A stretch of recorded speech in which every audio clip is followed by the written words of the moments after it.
Vamos a comenzar con una breve ilustración. Esta foto, y no sé si la ven bien o no, pero se sacó esta foto desde un lugar que se llama Weehawken, por otro lado de Manhattan, en la ciudad de Nueva York.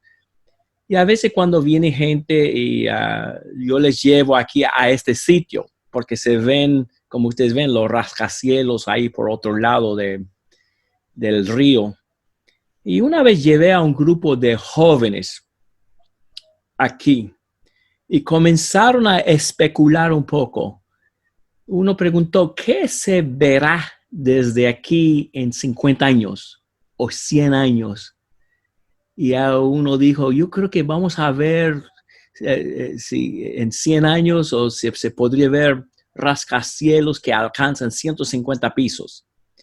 Y otros decían, yo creo que vamos a ver en 100 años algo como platos voladores que andan entre los edificios así.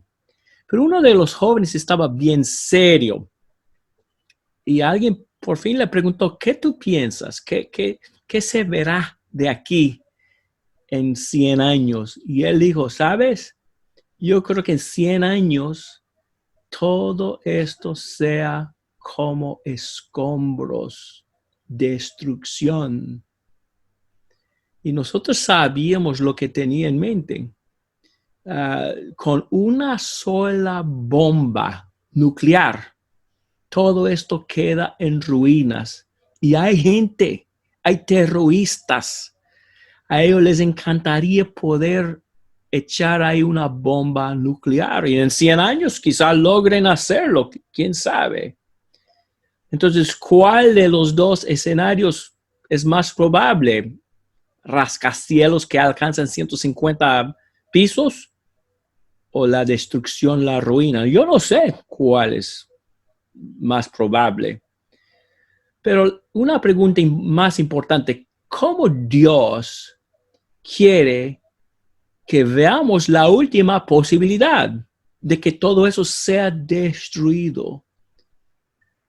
Tenemos una idea, porque Dios sabía que la ciudad muy querida por Cristo, por los demás cristianos fieles, iba a quedarse en escombros y destrucción. Estoy hablando, por supuesto, de la ciudad de Jerusalén. Jesús predijo en Mateo capítulo 24, no quedará piedra sobre piedra. Sabían, no era especulación, sabían que la ciudad de Jerusalén iba a ser destruida. Ahora bien, ¿cómo los primeros cristianos respondieron frente a la destrucción venidera de su sociedad, de su ciudad favorita? Bueno, vemos tristeza por los perdidos. Yo pienso en el llanto de Jesús por Jerusalén en Mateo 23, de 37 a 39. Jesús estaba triste al pensar en la destrucción de la ciudad. También Jesús habló de las preparaciones, especialmente al ver acercarse los ejércitos romanos. Los cristianos debían huirse de la ciudad. Pero también vemos cierta aceptación frente a la destrucción de Jerusalén. Hay un texto bien interesante. Al hablar de la destrucción de Jerusalén, Jesús dijo, cuando estas cosas comiencen a suceder, o sea, la destrucción, mirad, levantad vuestras cabezas, porque vuestra redención está cerca. ¿Qué? ¿Levantar las cabezas? ¿Por qué? ¿Cómo en la destrucción de Jerusalén iba a haber bendiciones para el pueblo de Dios?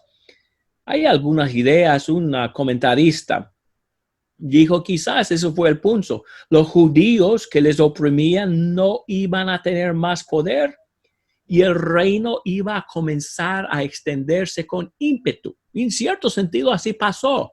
Después de la destrucción, vemos la extensión del reino en todo el imperio romano. Iba a haber bendiciones en medio de la destrucción. Ahora bien, ¿Cómo los cristianos primitivos podían aceptar la destrucción de su cultura con tanta tranquilidad? Y aquí yo creo que tenemos la respuesta. Los primeros cristianos eran como si fuera de otro mundo. Usted ha oído antes este término de otro mundo. La primera vez que oí esto fue en una escuela de arte, de la historia del arte, mejor dicho. Hablaban del arte de otro mundo. Por ejemplo, en los años 1200, 1300, este es arte del otro mundo. Se ve el halo alrededor de la cabeza de la gente, los angelitos o querubines o como quiera que decida ahí en el cielo. Arte de otro mundo. Ahora, al llegar al tiempo del Renacimiento, ya el arte estaba comenzando a ser de este mundo. Ahora, esta es una figura religiosa de Da Vinci. Sin embargo, dicen que si uno se fija bien en estos que representan los apóstoles, son ciudadanos prestigiosos o de prestigio de la ciudad de Florencia. O sea, ya no estamos hablando de arte tanto de otro mundo, sino arte enfocado en este mundo. Hay religiones de este mundo. Dios quiere que seas rico. Ahora, ¿cuál es el enfoque? ¿El cielo? No.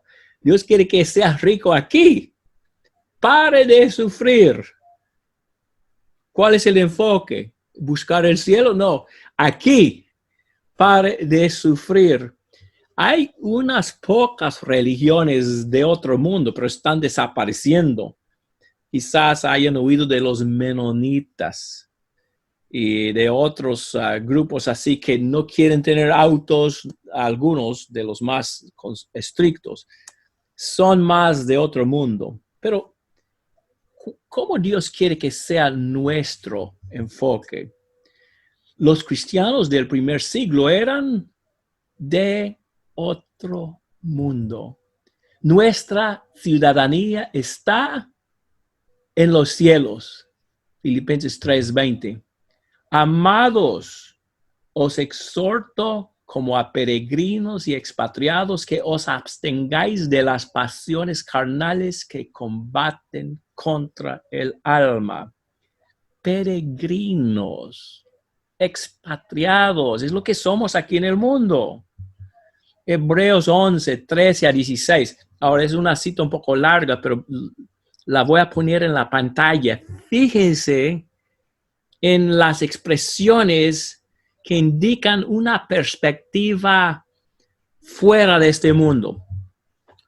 Conforme a la fe, murieron todos estos sin haber recibido el cumplimiento de las promesas. Más bien, las miraron de lejos y las saludaron y confesaron que eran extranjeros y peregrinos en la tierra. Y la misma expresión que vimos en Pedro.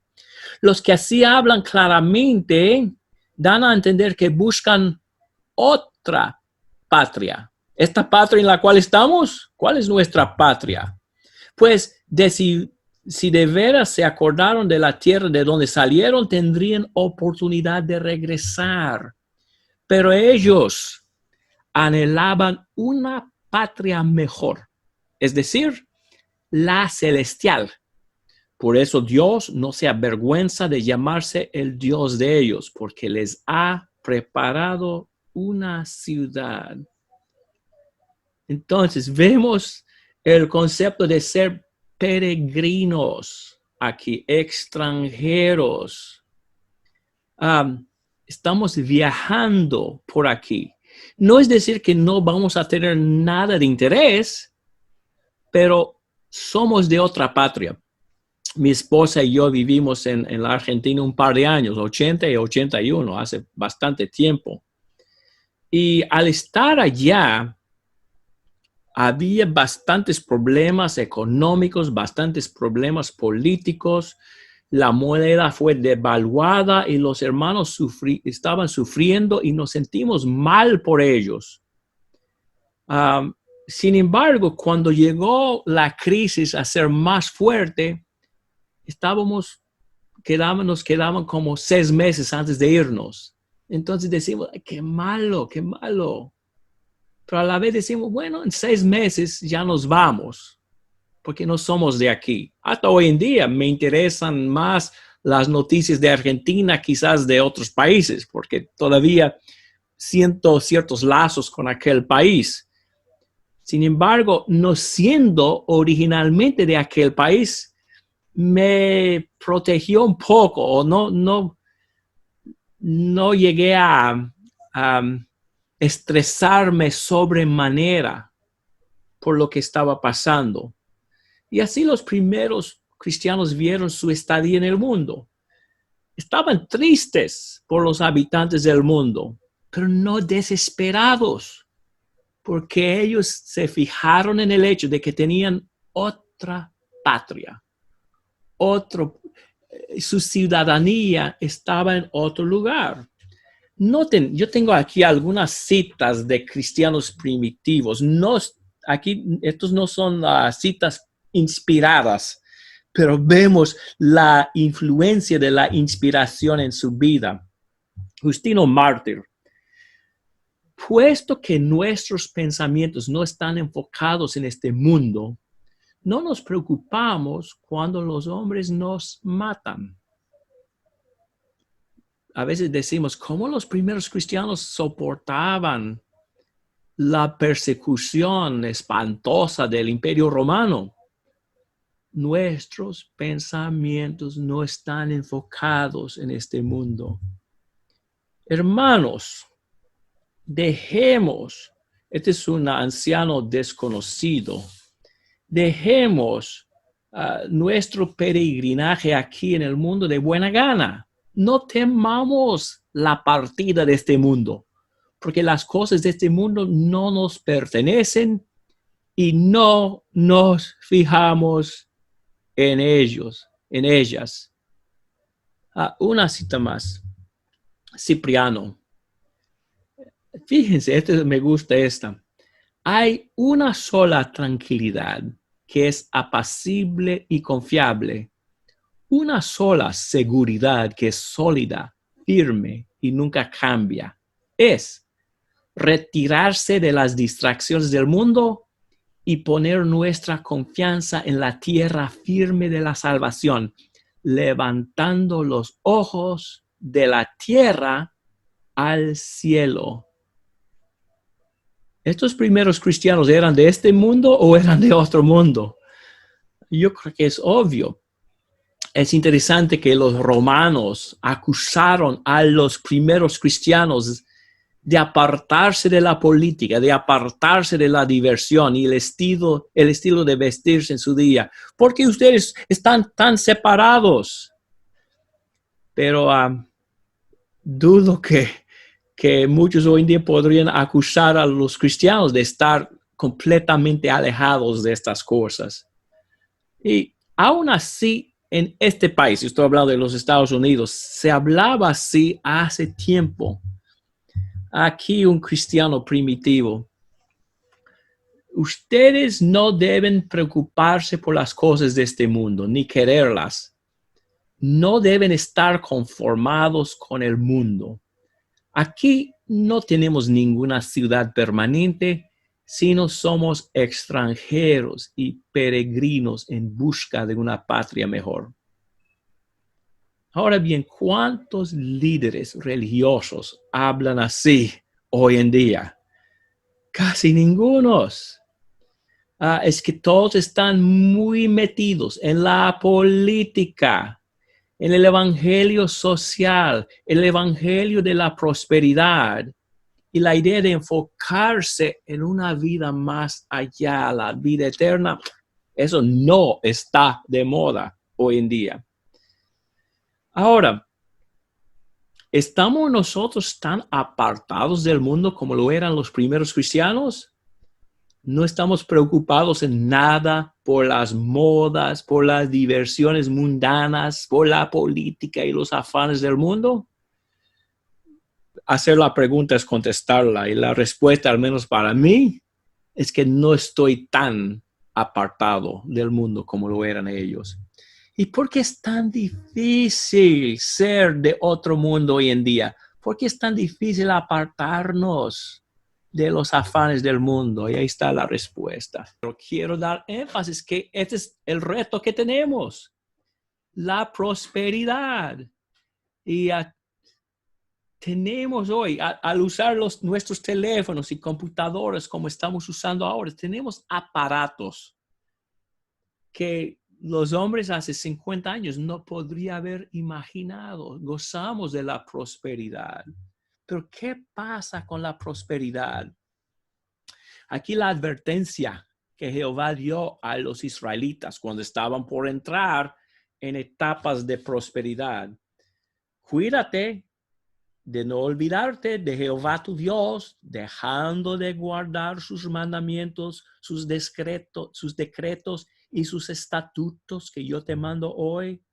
No sea que cuando comas y te sacíes, cuando edifiques buenas casas y las habites, cuando se multipliquen tus vacas, tus ovejas, cuando se multipliquen plata y el oro, y cuando se multiplique todo lo que tienes, entonces se llegue a enaltecer tu corazón y te olvides de Jehová, tu Dios, que te sacó de la tierra de Egipto, casa de esclavitud.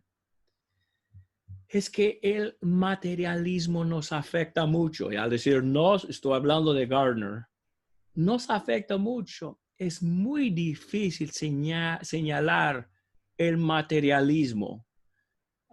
El dinero no es malo en sí, pero cambia nuestro enfoque si no tenemos cuidado. ¿Cuáles son algunas señales de que estamos comenzando a enfocarnos demasiado en este mundo? Quizás usted haya oído este término, el evangelio social. Es un término inventado por los estudiantes de la historia de la religión. Vamos a hablar de este país. Hace 200 años, y no, yo no me acuerdo de eso, pero hace 200 años en este país, los habitantes por lo general eran bastante pobres, especialmente en los campos, en el oeste del país. Y la religión en este país hace 200 años tenía un enfoque en el cielo. Cuando uno lee los escritos de los cristianos de aquel entonces, hablaba mucho del cielo. Hay un mundo más allá que el nuestro. Eso se refleja también en los himnos. Pero en la última parte del siglo XIX llegó a haber una etapa de prosperidad en el país. Y no era tan de moda hablar del cielo, de la vida eterna. Había más enfoque en este mundo. Ahora, ¿las iglesias cerraron las puertas? No, pero cambiaron el énfasis de su mensaje. En vez de hablar de la vida eterna, comenzaron a hablar casi exclusivamente de mejorar la vida de aquí y de ahora. Y las iglesias dejaron de ser organizaciones espirituales y llegaron a ser más bien organizaciones sociales con activismo social y político, diversiones sociales. Y vemos en las historias de iglesias, estoy hablando de como 1900, clases para hacer ropa, clases de hacer otras cosas, diversiones, clases para leer. Ahora son cosas malas en sí, ¿no? Son buenas cosas, pero estaban cambiando el énfasis. En la Biblia, el concepto es prepárate para la vida venidera. Y segundo, esto te va a ayudar a tener propósito y paz aquí. Pero el evangelio social dice, primero enfócate en la vida aquí, porque no sabemos si va a haber vida más allá o no. Y hoy en día, cuando las iglesias se dejan enredar en el evangelio social, se habla mucho de la política, de clínicas, de escuelas para aprender el inglés, de alimentar a todo el mundo. Cosas que no sean malas en sí, pero eso representa un cambio de enfoque. Demasiada importancia, estoy hablando de la vida personal, dada a los deportes, al recreo, la casa, el carro, etcétera. Cosas pecaminosas, no. Pero a veces, como dijo Jesús en la parábola del sembrador, pueden llegar a ser espinas que ahogan nuestra vida espiritual. Yo creo que lo que más nos amenaza hoy en día como cristianos no es la doctrina, la falsa doctrina, no es la teoría de evolución. Lo que más nos amenaza hoy en día son las cosas que no sean pecaminosas en sí, pero ahogan el tiempo que tenemos para lo espiritual, quitan de esto. Que Dios nos ayude. Y yo estoy preocupado también por la obsesión de muchos hermanos con la política. En este país, puedo hablar de este país y no se ofenden, yo creo.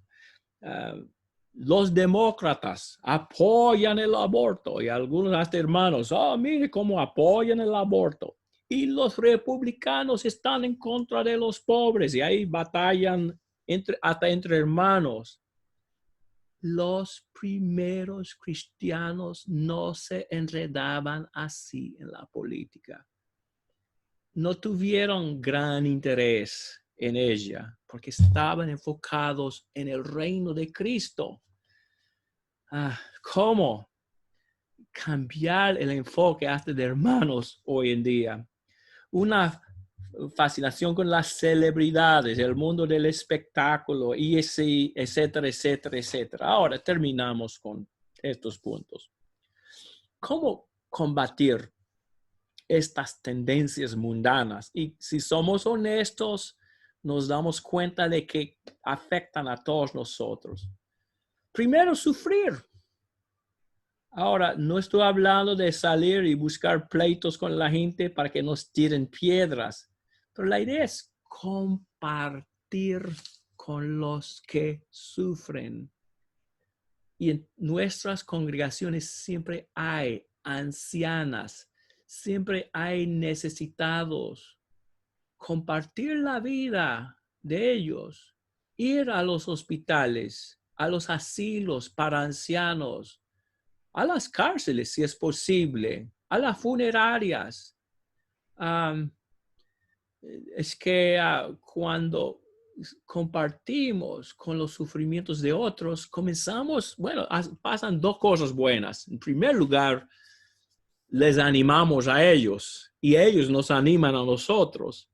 Pero en segundo lugar, llegamos a ver el mundo tal como es. Un lugar que, aunque tenga buenas cosas para nosotros, también un lugar de mucho sufrimiento, de mucho dolor. Y no nos dejamos seducir tanto por el mundo cuando vemos su realidad al compartir tiempo con los que sufren.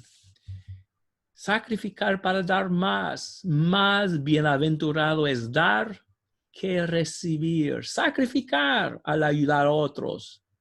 Pasar más tiempo con hermanos hablando de asuntos espirituales. No es malo hablar del fútbol, no es malo hablar de otras cosas, pero si solamente hablamos del fútbol, si solamente hablamos de cosas del mundo, esto indica que tenemos un enfoque mal dirigido. Pasar más tiempo con ellos hablando, con cristianos hablando de estos puntos. Identificarnos más con el cielo que con nuestras patrias terrenales. Es una gran lucha que tenemos aquí con hermanos en este país. Y David sabe de qué estoy hablando. El nacionalismo en en cuanto a países terrenales, cuando si somos cristianos, tenemos algo tan importante más allá de nuestros países. Somos del reino celestial y eso debe ayudarnos a tener una buena perspectiva. Yo he predicado este mensaje un par de veces en congregaciones aquí. Y aquí en New Jersey, en Nueva York, hay hermanos de todas partes del mundo. Y a veces al comenzar el mensaje les digo, hey, levanten las manos todos los de Puerto Rico, y levanten la mano muy felices. Y los de México, felices. Y de la República Dominicana, hay un montón entre los hermanos. Entonces les digo, pero en verdad, no somos tanto de esos países, sino si somos cristianos, somos del reino celestial.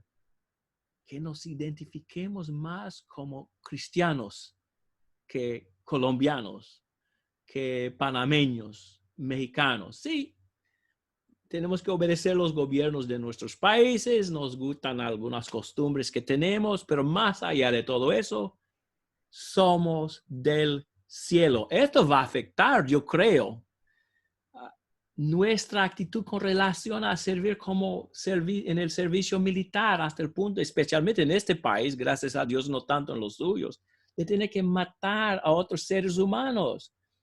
Y a veces decimos, pero aquel país está haciendo eso y pero somos de algo que transciende todo esto. Somos del reino celestial. Y si yo dejo que mi patria terrenal me motive hasta matar a otras personas, algo está mal en mi mente. No estoy identificándome como debo con el reino celestial. Y en fin, vamos a vernos tales como somos, peregrinos y extranjeros aquí. Nosotros no somos de aquí. Nuestra ciudadanía está en los cielos. Si recordamos siempre este hecho, nuestra ciudadanía está en los cielos, seremos bendecidos. Tendremos un ancla firme frente a los retos de la vida y los sufrimientos de la vida. Pronto partiremos de aquí. Podemos soportar las aflicciones aquí, sabiendo que pronto nos vamos. Es muy fácil predicar este mensaje. Y ustedes me están escuchando con tanta cortesía. Tengo 4 fotos aquí y nadie se me está durmiendo al menos. Es muy fácil predicar este mensaje, pero la clave, el reto es vivirlo. Actualmente vivir con mi ciudadanía espiritual en mente sobre todo. Que Dios nos ayude a todos nosotros.